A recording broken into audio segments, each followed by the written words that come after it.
Pero alam mo ba na ang per kilowatt hour ng electricity sa Indonesia is 91 US cents. Sa Malaysia, 50 US cents. Sa Thailand, 12 or 13 cents US. Sa Pilipinas, 29 cents. 21 cents. So, ibig sabihin, tayo pa rin ang pinakamataas. Tama. Okay.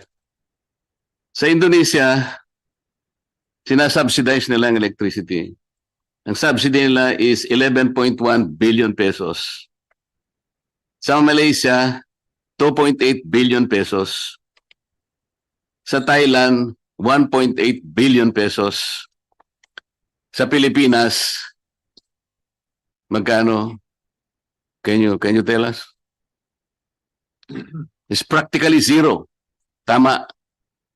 So, do not begin by comparing with this. Kasi ang pinag-uusapan natin, tayo pa rin ang pinakamataas ang elektrisidad dito sa Asia. Eventually, Meralco or any other electric cooperative sells to consumers. Tama. Kasi binili niya, tapos bibenta niya. Nung i-account niya lahat yung kanyang sales, 8 pesos na lang ang kanyang na-recover. So merong system loss na 2 pesos. Tama. Ganun na nangyayari eh. B and C, ito yung presyo. Makakapamili siya, di ba? Madam Chair, ba't hindi siya makasagot? Opo, doon sa example niyo po. Okay. Kaya kita tinatanong ng ganun. Sa kuryente, hindi siya may makakapamili. Wala kang ibang pupuntahan. Isa lang ang supermarket. Tama o hindi? Opo. Yun ang problema eh. Huwag din yung gagamitin yung ibang perishable commodities. Pumunta ka sa isang supermarket, meron daga na kumakain sa mga produkto. It's a loss. Merong mga nagnanakaw doon. Nangyayari yun every day. It's a loss. Hindi lang mga outsiders. Maring yung sarili mong nagtatrabaho doon, nagbubulsa. So loss lahat ito eh. Yung supermarket, yung loss na yun, hindi niya ipapataw doon sa prevailing price ng kanilang produkto. Kasi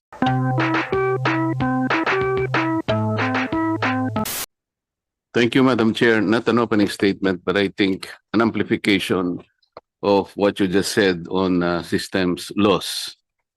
Sa akin pong pagkakaintindi rin, yung system loss kahit na dalawang klase pa yon, yung technical and non-technical, to me, they should be considered as legitimate business risks. Hindi kailanman pwedeng i-justify yon simply because ang mga players po sa energy sector, mapa-distribution, transmission or generation, Madam Chair, they all decided to go into this venture knowing all the risks involved. And one of those risks are the technical and non-technical aspects of system loss. Bakit ipapasa nyo sa tao yon, considering that alam ninyo lahat nung nagpasya kayo na gumawa, magbenta ng kuryente, ang mga stockholders were all knowledgeable na meron po tayong risk dito, meron pong nawawala. Kumbaga sa tubig, kagaya ng sinabi ng ating chairperson, yung tinatawag na non-water revenue. Kasi may tumutulo talaga eh. Bakit po niyo ipababayad sa tao yon? That cannot be justified. That's number one. Number two, sinabi po ng Korte Suprema in one of the landmark cases, any expense that the distribution utility in producing and distributing energy which did not inure to the benefit of the consumers is unjustified and inequitable. Paano po natin kukontrahin yun? Tama naman yun eh. I think these are the two major factors or major legal basis why the system loss ay kailangan na nating tanggalin na binabayaran po ng mga consumers. Unless anybody here is in a position to contradict those positions. doubted by the chairperson, and rendered unjustified by this representation. Kung meron pong gustong kumontra, kumontra na po kayo ngayon. Thank you, Madam Chair. Thank you, Senator Marcoleta. Would the Senate President like to make a statement? I was already able to share what you sent me last night about the 80-year-old father who died because there was no electricity to allow him to use the nebulizer. Magandang tanghali, Madam Chair. Senator Marcoleta, I thank both of you and everyone in the room for your work on having more reliable, efficient supply of electricity or power, and also lowering the price.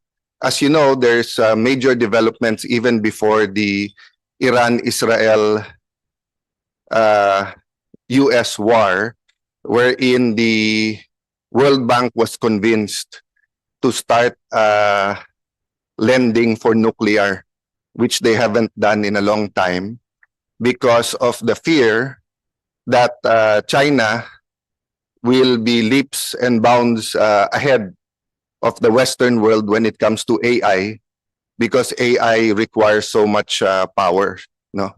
And even before that, we have had problems with grids, with islands, with the energy mix and everything. So the only statement I want to make, Madam Chair, is two. Number one, hindi totoo na may delays under our administration. In fact, even after the shooting incident and attack against the Senate nung Wednesday, may BICAM ng Thursday on the voucher system sa House of Representatives, and I actually confirmed my attendance, pero sila ang nag-postpone nun. Yung pagpunta ng farmers dito, sila din ang nag-postpone. So I thank you for pushing through with this hearing. The second thing I want to mention is that, as you all know, the chairperson is my sister. So we share the same culture and language coming from one family. And we all know, pagka-crisis, iba yung kilos. Di ba? So kung may exam bukas, kailangan mo mag-cram. Di ba? Kung bukas ang bayaran ng kuryente at hindi mo pa hawak ang pera, kailangan mong gawan ng paraan. So given the present crisis, it's actually an opportunity. Because things that we wouldn't have think of, no, whether it's the loans for new power plants, whether it's joint exploration, or whether it's Philippine side lang na exploration of oil and gas, whether it's the bills of Senator Marcoleta regarding the lifeline rates, etc. Yung mga to hindi natin iisipin kung hindi crisis, di ba? I'll give you an example sa hindi power. Sa K-12, nagdagdag tayo ng 2 years, pero sa findings mismo ng EDCOM, wala pang equivalent ng 8 years ang pagpasok ng mga bata. Okay? So nung K-10 tayo, kindergarten plus 10 years. Nakaka 10 years sila plus kindergarten. Nung nag-K-12, bumaliktad. Ang equivalent lang is 7 point something, less than 8 years. So this crisis gives us the opportunity na tanggalin ba natin 1 o 2 grade sa senior high school? Ganon din sa agriculture. Of course, we're doing a lot. Diba? But hindi kumikita yung farmers eh. Of course, we're giving subsidies sa logistic, pero nabubulok yung pagkain na walang nangyayari, no? So I just like to encourage the room to really, I know gas-gas na yung think out of the box, di ba? Pero kapag ka may crisis, pati yung box mawawala pag hindi tayo kumilos ng doble, triple, no? So I know it's not a one-day session, one hearing, finding solutions, but I really hope that it's not the statistics, eh, di ba? Yung I sent that to my sister because numbers remain to be a statistic until you have a human face, di ba? So nung tinext na hindi nakapag-nebulize dahil walang kuryente, namatay, I hope we put a human face to our powers energy, no? And I'm not going to blame anyone in the room, no? Not the DOE, not the national grid, not ourselves. I'm just saying crisis. Let's find a way to get something done. Thank you. Honorable Marcoleta. We've submitted our presentation. In fact, we prepared 2 presentations, one on the different charges in the bill, and also our position on all the pending Senate bills. may I just be allowed to present on the system laws to save on time, and so I can devote the 5 minutes to correcting some misimpression as regards system laws. Can we go to slide 8? Yung system laws po, hindi ito bayad para sa kuryenteng hindi naman nagamit. Ito po ay bayad para dun sa gastos nitong kuryente na ito na generate, dineliver through the transmission wire at nakarating sa distribution utility, pero because of the technical and non-technical losses that are allowed under 7832 to be recovered, sila ay hindi nakakasama doon sa kilowatt hours on which naiimposan nung kaukulang generation and transmission charges. So, kalintulad po ito, halimbawa, nagnenegosyo kayo, bumili kayo, nag-wholesale kayo, bumili kayo ng 1,000 isda, bangus, isang banyerang bangus. Ang gastos nyo ay 8 piso kada ulo ng bangus. Ang kabuang gastos nyo ay 8 pesos kada ulo ng bangus. Pero dito sa banyerang nakuha nyo, hindi naman lahat yan, hindi naman 1,000 bangus ang may bebenta nyo. Kaya, halimbawa, 5% niyan ang hindi nyo talaga mabebenta dahil bilasana o sirana o maaring kinupit ng tindera nyo. Ito pong kabuang 1,000, halimbawa may 5% na nawawala or na hindi nyo na ibebenta, 950 lang talaga ang kabuuan na inyong nabebenta. Kung kayo ang magbebenta nito at gusto nyo balik puhunan lang yung 8,000 na inyong ginastos para do sa 1,000 na bangus na yan, magkano nyo ibebenta? Definitely hindi 8 yung original na per unit price. Isasama nyo dito yung spoilage, di ba? In manufacturing, kasama yan. Kaya kung ang may bebenta nyo lang kandidad ay 950, per unit cost niyan ay hindi 8, but 842. Yung 0.42 na yan po ang sumasalo doon sa gastos ng system loss. Ngayon, bakit hindi na lang distribution utility ang sasagot nito? Ang distribution utility po, hindi yan ang negosyo. Ang kanya pong negosyo ay yung maghatid ng kuryente sa pamamagitan ng mga linya na ipinapatayo niya. Ngayon, kaninong negosyo ito? Sa generation company. Kaya nga, ang distribution utility, pinapass through lang yan. So, dun po sa mga komento na dapat ay sagutin niya ng distribution utility, yes, merong portion yan ang ipinasasagot ng batas sa distribution utility. Kasi lumabis na doon sa itinakdang system loss cap yung gastos na na-incur niya for its actual system losses. So, yan po ang nature ng system loss, kaya't mayroon tayong charge para mabawi yon, yung gastos na yon. Ang bumabawi ang distribution utility, pero ibinabayad din niya yan sa generation company at sa transmission company kasi nga po ito ay pass-through charges. So, Chair, yes po. nakuha na natin ang ibig mo sabihin. Kahit na simplistic yung example mo, susundan kita ron eh. Ang example mo ay isang banyera ng bangus. Okay. So dahil sa merong loss doon, maaaring kinupit ng tindera o kaya biglang kahit na yung bangus ay hilado na pero lumundag pa rin, ano? Palagay mo lang ganun na nangyari. Ito yung mga factors na kaya kailangan makuha mo yung loss, yun ang sinasabi mo, okay.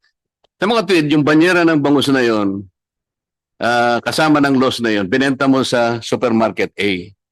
Dahil siya na yung magdi-distribute. Tama? Yung generation, nasa sa'yo na, binenta mo sa supermarket A. Yung consumer ngayon, meron siyang option. Pupunta siya sa supermarket B o kaya C. Bakit kanya mas mataas yung bangus dito sa supermarket A? pumunta siya sa B, medyo mura ng konti, ng 150 for example, or 1 peso, o kaya sa supermarket C, mas mura din. Doon siya bibili. Tama? Ito pong system, Teka muna, sagot ka muna. Siyempre, may option yung consumer. Nung makita niya, dahil binenta mo rito sa supermarket, ganitong price, meron siyang option na mamili sa ibang supermarket. Tama? kung ang pinag-uusapan po natin Sumagot dito, ka muna. Tama o hindi? Ba't tayo mo sumagot? tayo po kasi as captive. Hindi, sasagot ka muna. Opo. Tinatanong lang, napakasimple eh. Pumunta siya sa supermarket, ito yung presyo. Pumunta sa B and C, ito yung presyo. Makakapamili siya, di ba? Madam Chair, ba't hindi siya makasagot? Opo, Okay. doon sa example niyo po. Okay, kaya kita tinatanong ng ganon. Sa kuryente, hindi siya kami makakapamili.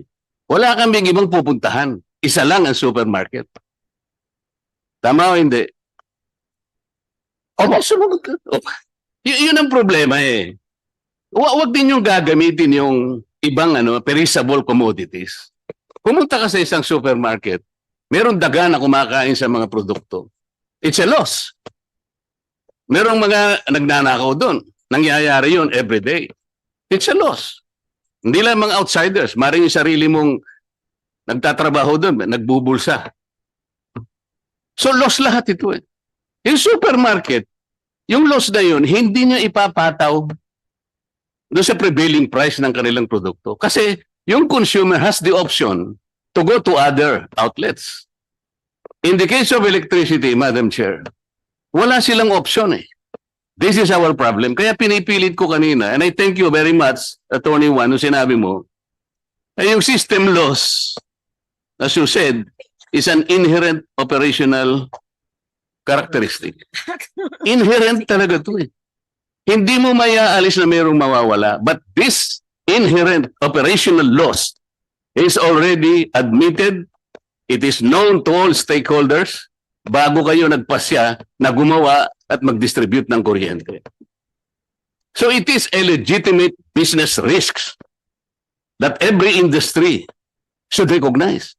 Ba't naman ang energy sector lang hindi nagre-recognize ng risks? Lahat ng industries have risks. Maski insurance company who cover for risks, meron din silang risk. Ito yung problema na madali naman nating intindihin. Madali naman nating gawa ng paraan.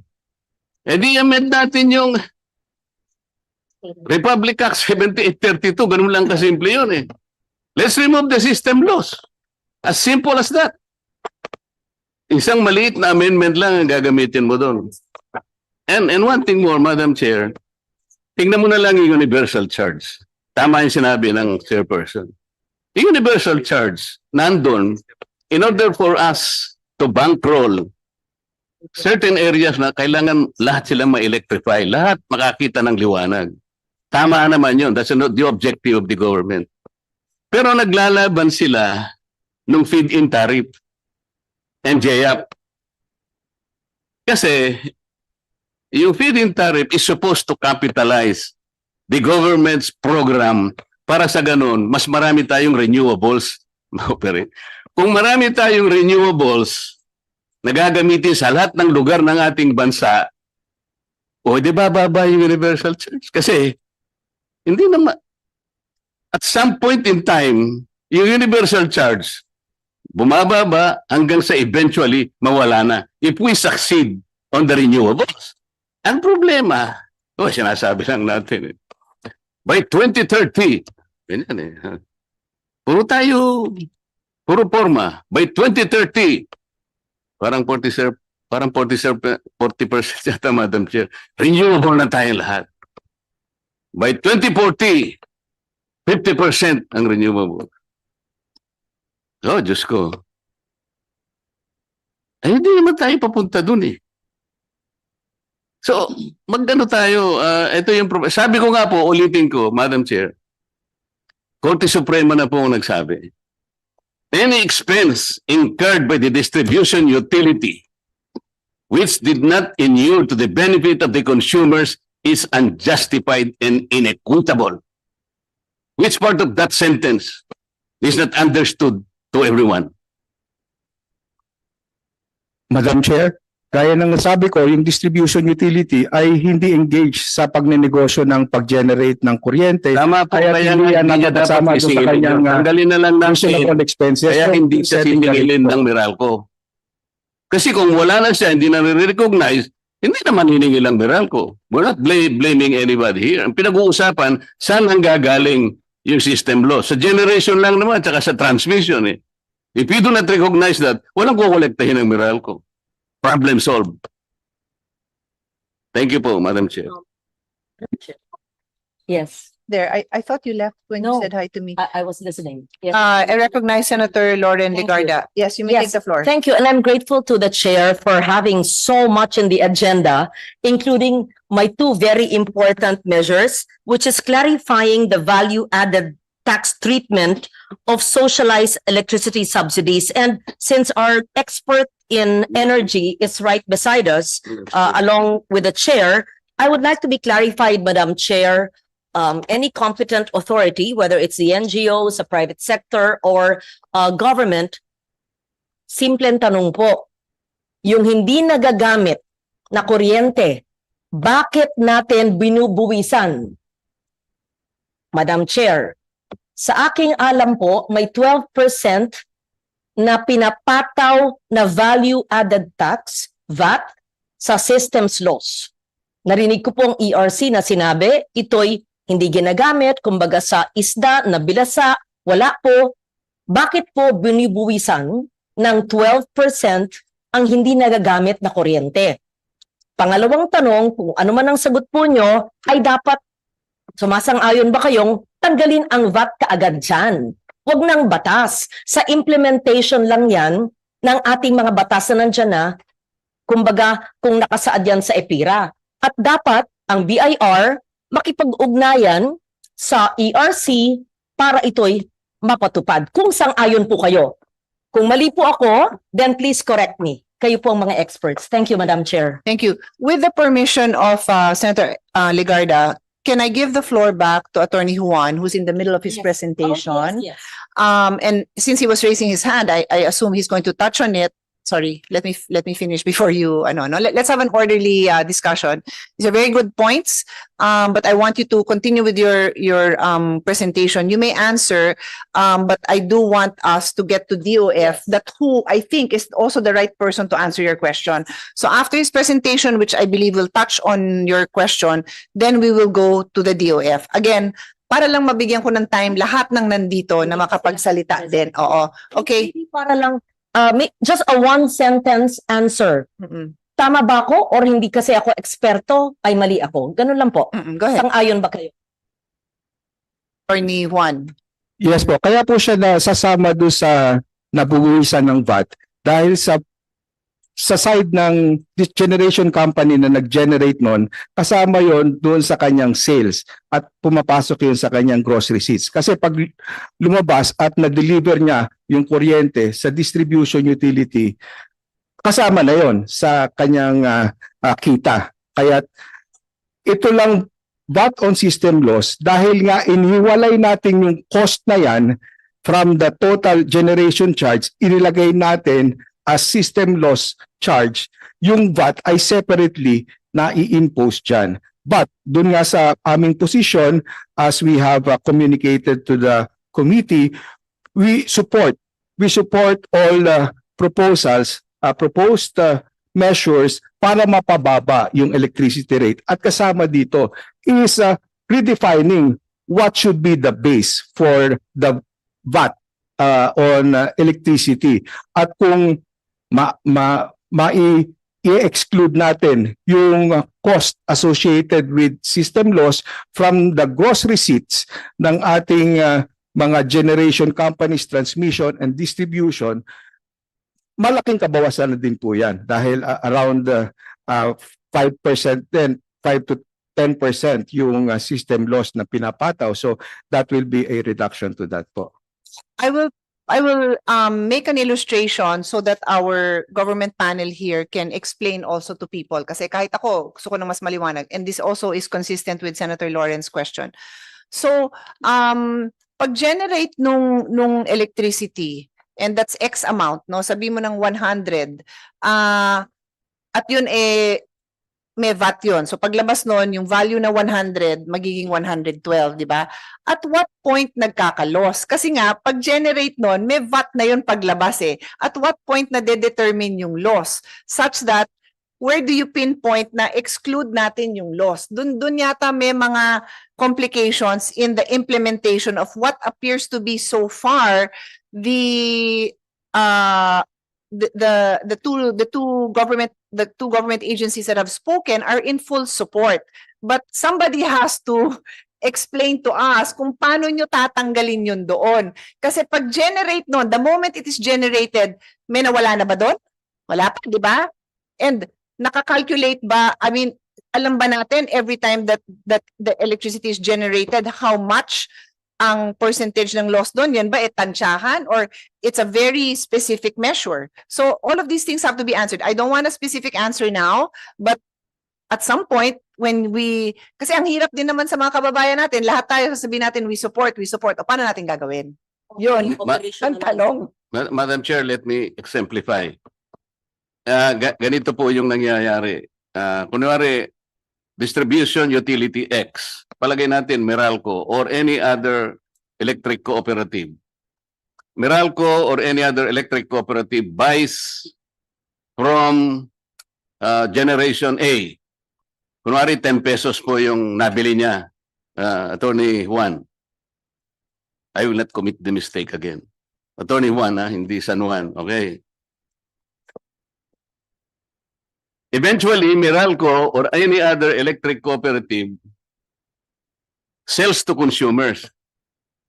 Tama? Kasi binili niya, tapos bibenta niya. Nung i-account niya lahat yung kanyang sales, 8 pesos na lang ang kanyang na-recover. So, merong system loss na 2 pesos. Tama? Ganun na nangyayari eh. Bakit natin? Yung 2 pesos na yun, ito yung system loss na pinag-aawayan na natin since time immemorial.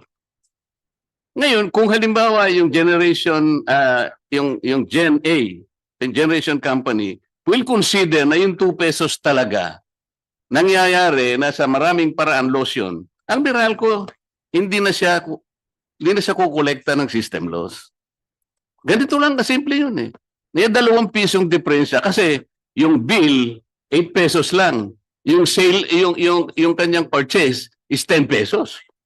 Pero yung total bill niya, entire the captive market is only 8 pesos. Yung 2 pisong pinag-uusapan, Madam Chair, ito yung pinipilit natin kolektahin sa ating mga mamamayan na hindi po pwedeng mangyari yun. Salamat po. Attorney Juan, can you continue with your presentation and then we'll go to Yusek Carlo? On our position on the Again, pending I'll Senate repeat, bills. no, although we included 14 bills, kasi a lot of them, all of them have some relation to the main issue, which is bakit ganun kataas yung electricity bill. So focus lang tayo doon because 2 hours is not enough to solve all these problems or to even get into the details. Pero to give everybody a chance again to speak, dun lang tayo quick points on those issues. What contributes? What do you think are the highlights of the problems? What can you highlight about these issues? Yes, po. Going now to slide 12, which will be my last slide. This is a summary of our position. As regards the support for consumer relief measures, kasama dito yung VAT exemption and removal of yung Slide na nire-request ni, Yes, po. ni Chairman. yung slide Who has 12 lang. your... Kasi I highlighted here yun pong exclusion of certain pass-through charges from the VAT coverage. So, malaking bagay nga din po yan, especially kung kasama dyan yung system loss. Ang isa lang na po na nire-raise namin as an issue, ito pong implementation and collection of the VAT kasi medyo complicated yan. In fact, hanggang ngayon may mga unresolved issues pa. Yung treatment ng VAT, yung input and output, yung merong zero rated. So kung meron pa tayong additional na magiging bagong definition ng gross receipts to exclude yung system loss, so kailangan po matingnan, ma-operationalize doon sa generation how it will be implemented in terms of the VAT impact of that on the generators sa transmission at ganun din po sa distribution, including now the RES. So po pwede rin po kasi na mayroong magiging VAT issue pagdating sa retail supply. And then number 2, on the system loss cap reduction, this was also proposed. We support that, but let us just highlight that insofar as ERC's prevailing caps, naibaba na po natin yan from then levels of 12 to 14%. Ngayon, for the private distribution utilities, it has gone down to 5.5%. Comparable din siya dun sa mga ibang jurisdictions na that allow for disallowance ng system loss at 5.5. Hindi na po yan malayo dun sa norm. But as mentioned earlier, if this will be legislated na tanggalin na, so in effect zero cap na tayo, and that will of course force our distribution utilities to operate more efficiently and or to absorb yung cost na yan. And andaan natin, hindi naman tayo nag-iisip lang ng mga private distribution utilities like Meralco and the other private DUs na meron kaming isinasamang rate of return doon sa kanilang investment. We're talking also of electric cooperatives, hundreds of them na talagang they operate purely on cash flow, at kung wala silang extra na puhunan or kapital na mailalabas pang-cover dyan sa gastos na yan, yung kanila namang serbisyo ang mag-suffer. And of course, pag nag-suffer yung serbisyo nila, pwedeng lalong tataas yung kanilang system loss, aggravate lang doon sa problema nila kung sila na ang sasalo nitong cost na ito associated with system losses. Quick question lang. Worldwide and in particular sa Asia, ano yung sinusundan na systems loss, ano yung systems loss sa kanilang sa ibang mga bansa? Kasi yun naman yung benchmarking natin di ba? How is it handled in other countries? I don't have Okay, so can you get somebody who can give us that? Yes, Because me as a non-technical person, that is how I look at it. Sila, paano nila hinahandle yan, di ba?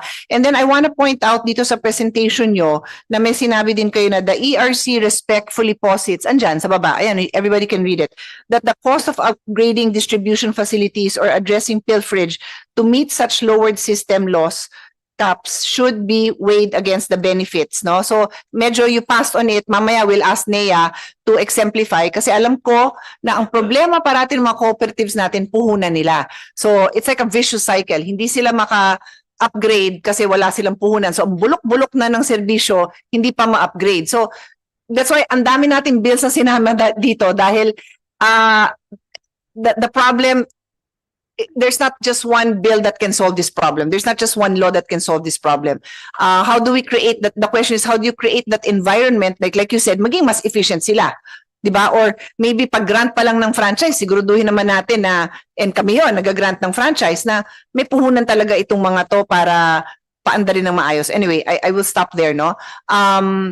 Yusek Carlo, I will give you the floor. And then after, I might shift quickly to the private sector naman to give them at least a chance, some of them the opportunity to speak, and then balik-balik tayo. So we have two perspectives. Okay, go ahead, Yusek Carlo Adriano for DOF. Good afternoon, Madam Chair. Good afternoon, And everyone. don't forget the question of Senator Ligarte. Yes po. Just waiting for my slides to be uploaded. So, next slide.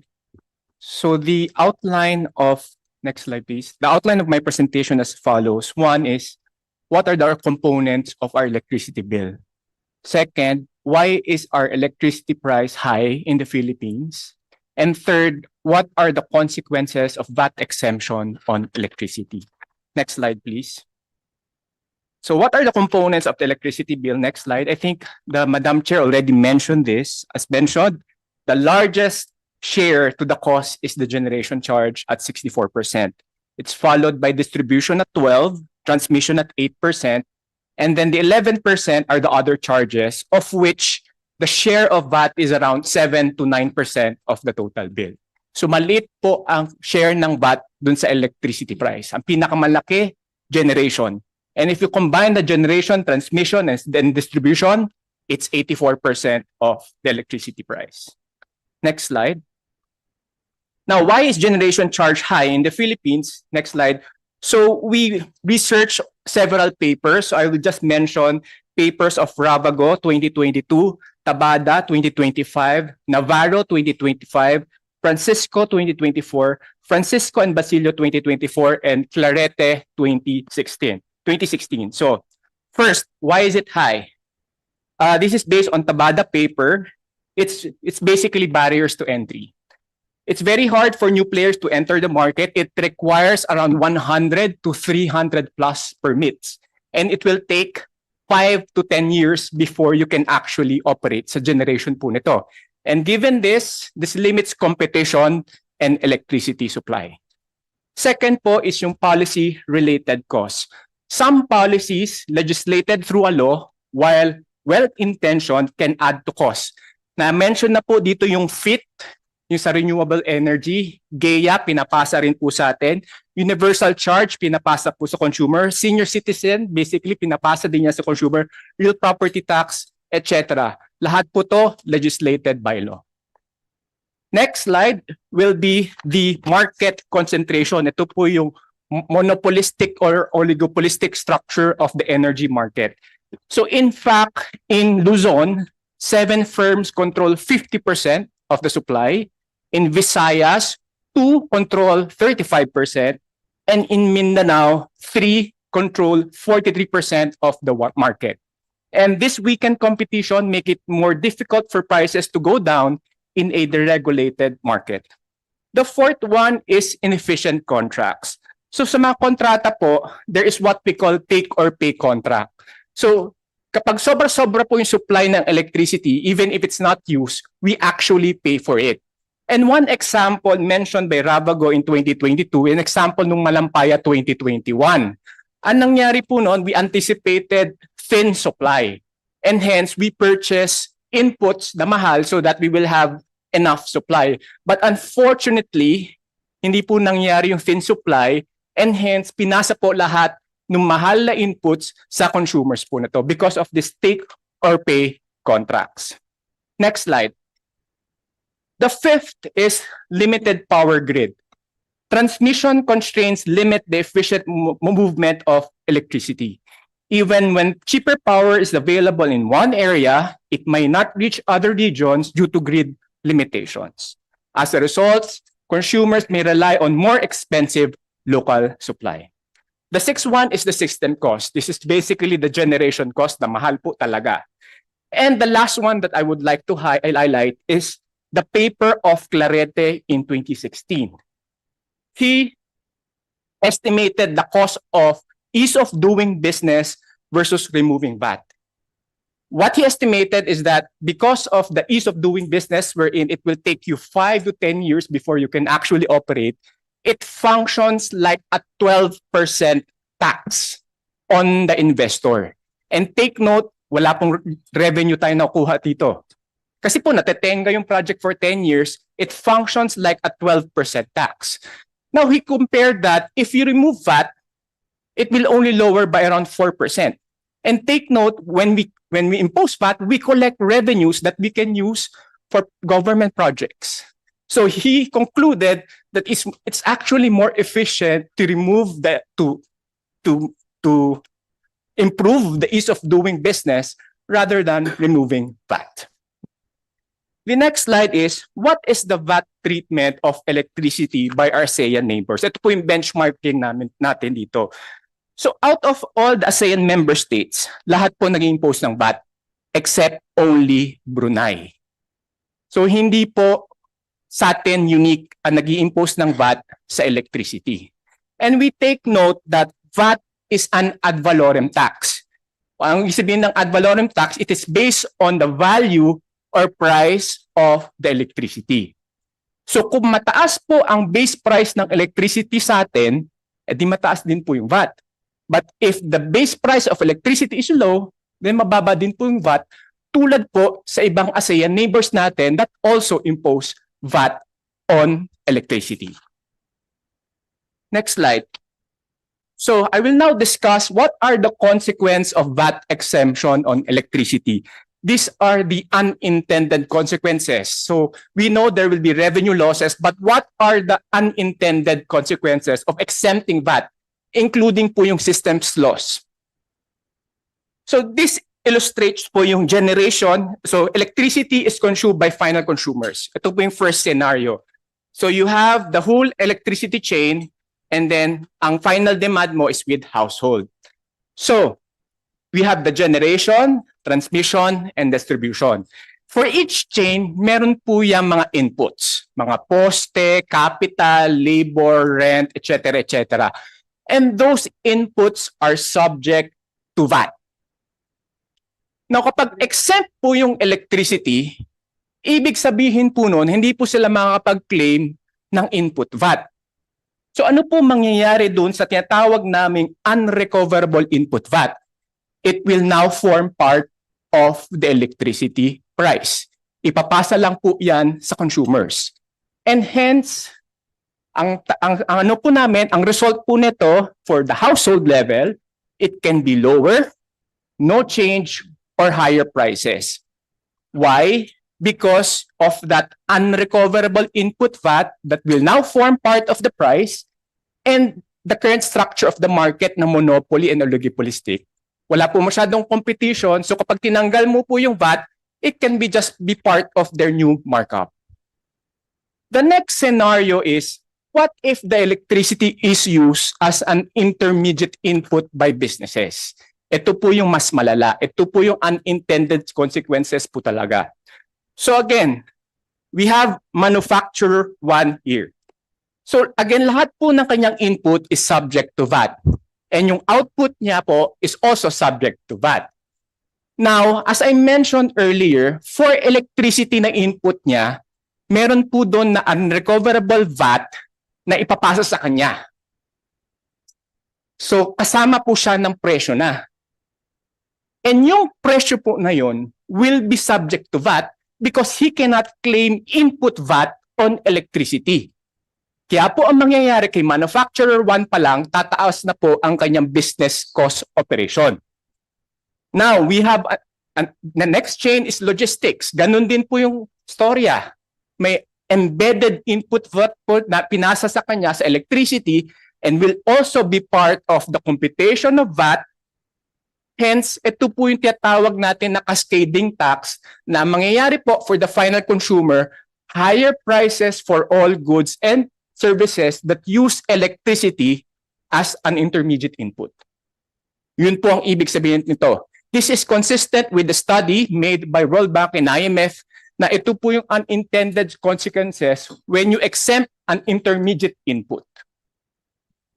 The next slide po, malapit na po ako matapos, sorry po, is the system, the beneficiaries. So kapag in-exempt po natin yung VAT, yung highest 10% household will capture the largest share of around 34.7 billion in saving. This is assuming complete price pass-through. On the other hand, yung lowest 30 households or the bottom 30th will only gain a tax saving of a maximum of 16.3. Bakit po maximum? It's because some of them are covered by the lifeline rate subsidies. So yun po ang ibig sabihin nan. So who will benefit the most? Definitely the highest income decile. As you can see, it's 34.7, the highest decile versus the lowest 30th decile na 16.3, double than the lowest 30th. The next slide is, can we afford losing revenues from removal of VAT electricity? Next slide. So in the DOF, for this year, we're basically financing 6.8 trillion of our budget this year. So that means in expenditure, that's 18.6 billion every day, financed by revenues at 13.65 billion every day, and through loans at 4.96 billion. Now, if we reduce our revenue collection because of VAT exemption, that would mean incurring more debt and would make our debt or deficit or our borrowings more costly, which ultimately be paid by the future Filipino generation. It's like maxing out your credit card. The next slide is how much is the revenue loss? It's ranging from 84 to 106.5 billion a year. So more or less average 91 billion a year if VAT exempt. For systems loss is 6.1 to 8.4 billion a year. Next slide. So what is 100 billion look like? So we take note that the 4Ps, its current budget is around 100 billion. So kapag nawala po yung 100 billion, it can mean 4.4 million 4Ps beneficiaries unserved. That 100 million is also 28,720 classrooms for 1.1 to 1.4 million students. It's 5.2 million students for 100 SUCs and 40 regional hospitals that can serve 10 million patients annually. Yun po ang katapat ng 100 billion pesos po na mawawala sa atin. Now, the next slide will be on the systems loss. We take note, Madam Chair, I think this is one of your requests to ERC, that Malaysia, Thailand, Vietnam, and Indonesia also impose a systems loss. Ang pinagkaiba po sa Pilipinas, through the IPIRA law, naka-disaggregate po yung systems law sa ating receipt, sa ating kuryente na bill. Yun po yung pinagkaiba. So it's not unique to us. I would like to note also, Madam Chair, if we remove the systems loss, assuming that this generation companies will maintain the same level of ROI or return on investment, that would mean higher prices lang din po for electricity. Yun lang po mangyayari nun. Next slide. In the next slide, so ito po yung mga admin problem if we exempt VAT on electricity. One is it weakens the self-enforcing nature of VAT. Kasi po, to be able to claim input VAT, nanghihingi ka po ng resibo eh. So it's like a self-enforcing thing po for the businesses so that there's an incentive to actually issue receipts because you can claim your input if you have an output. At the same time, again, ito po yung mga admin cost lang which I will not discuss anymore. And then finally, the last slide, there was a study made by NEDA in 2015 on the impact of VAT exemption on electricity to the economy. And they found that the net impact, which is a net cost, is a 0.52 percentage point reduction in real GDP. That's the last slide of my presentation, ma'am. Madam Chair, on the question of Senator Loren, unfortunately po, the systems loss is part of the gross receipts. So if it's part of the gross receipts, it's subject to VAT, subject to Section 108 of the tax of the NIRC. Madam Chair, I note that in 2024, please DOF confirm this, the Bureau of Internal Revenue had already stopped collecting the VAT on UCME. When previously it was collecting, just like systems loss now, and sinasabi po nila na hindi kaya, pero sumunod, 2024. Just kindly correct the information if this is accurate. Thank you. Ay, good afternoon po, Senator. Yes po, because of RMC 116/2024, the universal charge was exempted for the payment of VAT because it's already a government mandated charges. So therefore, because the universal charges was remitted to the PISAM, which the PISAM will be the one to distribute the universal charges. Ibig ko lang sabihin, Madam Chair, pag gugustuhin, kayang ibaba ang kuryente at low cost to the consumers, ginawa na yan ng BIR sa UCME. Tapos, I just take note on the example raised by the DOF. Pag tanggalin ang VAT o ibaba ang VAT, mawawala ng subsidy ang SUC. hindi po apples and apples. It's a general pool in our GAA. So, for those who do not understand the budget, and that's not those in the room, those who are watching, ganun ba? Huwag natin i-mislead. Sasabihin natin, ehemplo ito. Pwede mo rin sabihin, kung maging systematic, efficient, at bawasan o tanggalin ang katiwalian, korupsyon, ay kaya natin na walang epekto sa taong bayan. Huwag niyo sabihin, pag walang VAT, walang SUC. Pag walang VAT, walang tulong sa DOH. Hindi naman naka-earmark ang VAT para sa edukasyon at para sa kalusugan eh. Iklaro natin ganun. Kasi yung example nyo, hinanpick nyo yung maintindihan ng tao. 6 billion. Magkano ba yung ninanakaw sa gobyerno or nawawala sa inefficiency? Okay, so I just wanted that pointed out. You don't have to answer because I'm sure my statement is accurate because that is not earmarked for education and for health. Thank you. Madam Chair, initial reaction lang sa presentation ng DOF. Kasi kanina sinabi mo yung mga figures ng ASEAN. Pero alam mo ba na ang per kilowatt hour ng electricity sa Indonesia is 91 US cents. Sa Malaysia, 50 US cents. Sa Thailand, 12 or 13 cents US. Sa Pilipinas, 29 cents. 21 cents. So, ibig sabihin, tayo pa rin ang pinakamataas. Tama. Okay. Sa Indonesia, sinasubsidize nila ang electricity. Ang subsidy nila is 11.1 billion pesos. Sa Malaysia, 2.8 billion pesos. Sa Thailand, 1.8 billion pesos. Sa Pilipinas, magkano? Can you tell us? It's practically zero. Tama. So, do not begin by comparing with this. Kasi ang pinag-uusapan natin, tayo pa rin ang pinakamataas ang elektrisidad dito sa Asia. And that runs counter to the very objective of EPIRA. Hindi ba sabi ng EPIRA? Section 2, the Declaration of Objectives. Ano sabi? To ensure the delivery of equitable, secure, quality, reliable, and affordable rates of electricity. How do you counter the law's primary objective of giving out to the consumers affordable rates of electricity? Kung titignan mo po yung subsection F, ano sinasabi ron? Kasi kailangan nating maging competitive in the world market. Kailangan ng business, sabi niya. You draw your attention to the section 2 of EPIRA. Paano magiging competitive ang presyo mo? Bakit sinasabi mo yung negative impact ng alisin ng VAT, blah, blah, blah.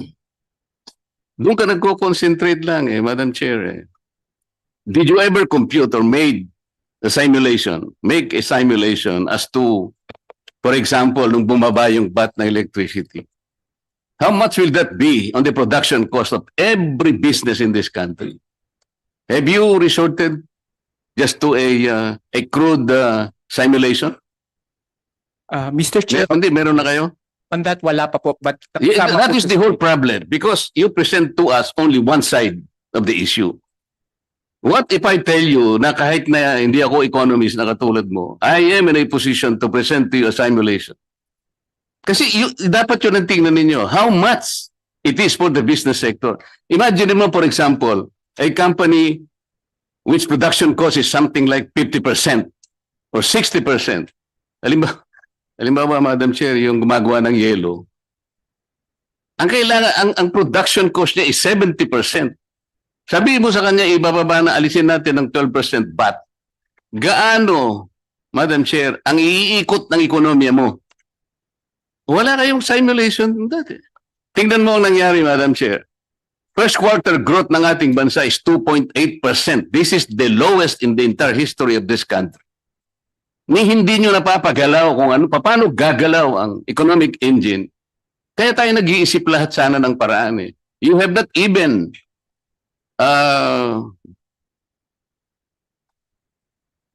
do any simulation. Ilang beses kayang iikot ang ekonomiya natin? Baka anong malay mo? Yung 2.8% natin, dapat siguro 8.2% yun eh. Baka for the first time, Madam Chair, ang growth natin is 10% per annum na hindi pa natin nagagawa sa buong buhay natin. Because, ang laki yata ng kaugnayan ng taxa. I made an initial simulation, the relationship of taxes to the gross value added. And the relation of taxes, meron siyang direct correlation with export pa. I'm not finished with my simulation, but initially, kailangan nating mag-experiment eh. At saka yung mawawala sa atin, ang estimate ko is about 150 billion pesos. Saan natin kukunin? I have ways to do this. In proper time, I will show you how. Thank you, Madam Chair.